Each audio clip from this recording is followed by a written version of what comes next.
I proudly rise today in a bipartisan effort to release the Epstein files, finally, after 5 administrations have covered it up. Earlier today, I attended the press conference where the survivors, they're not victims, the survivors of Jeffrey Epstein's sexual abuse and sex trafficking told their stories. And they told stories about how it started back in 1991, 1996, and they continued on through the decades. And they told stories about how they told someone and tried to get help. They told the FBI, and they weren't listened to. And they told law enforcement, and no one did anything. And these women don't just number a few. These women number around 1,000 women. And they are victims of something that's unthinkable. And this should have never, ever happened. This was the biggest fight I think I've seen in Washington, D.C. This is my 5th year here.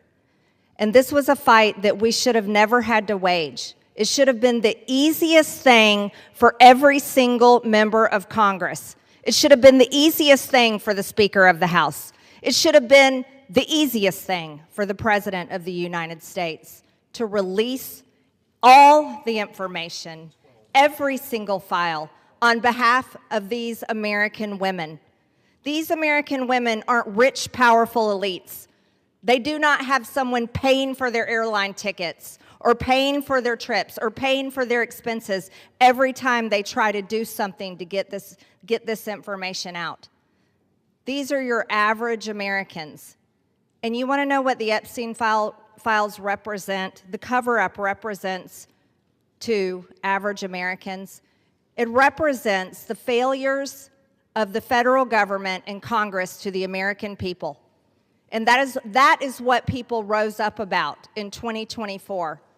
They wanted and demanded transparency from their government and for Americans finally to be put first.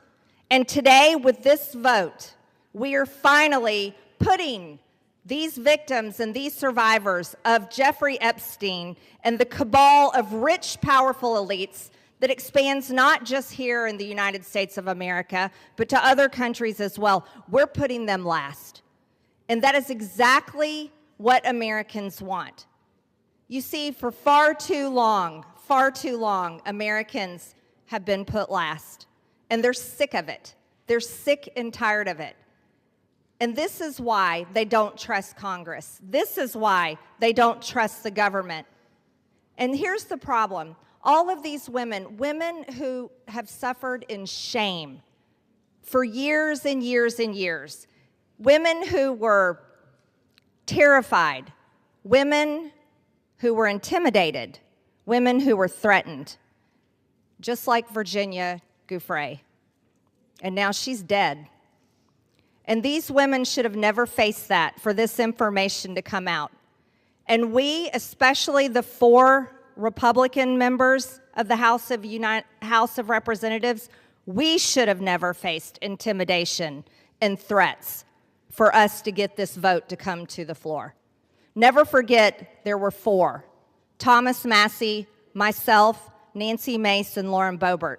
We had to sign a discharge petition, and we had to fight through intimidation, and we had to endure it for months to push that discharge petition finally to 218 to get this vote to come out. This is what the American people are sick of, and rightfully so. Now, where does this go from here? The question will remain, will the Department of Justice release all the information? Will a judge in New York release the information? Will the CIA release the information? And will foreign governments release their information?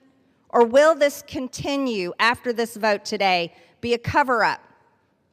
A cover-up of the rich, powerful elites that bond together in sex and human trafficking abuse and all types of global business that enriches them but never serves Americans. The American people will know, and the victims, actually the survivors of Jeffrey Epstein, will know because they know the list of names. And I remain dedicated to my promise to read those names here on the House floor if those women ever find them in a place that it needs to be done. I yield back to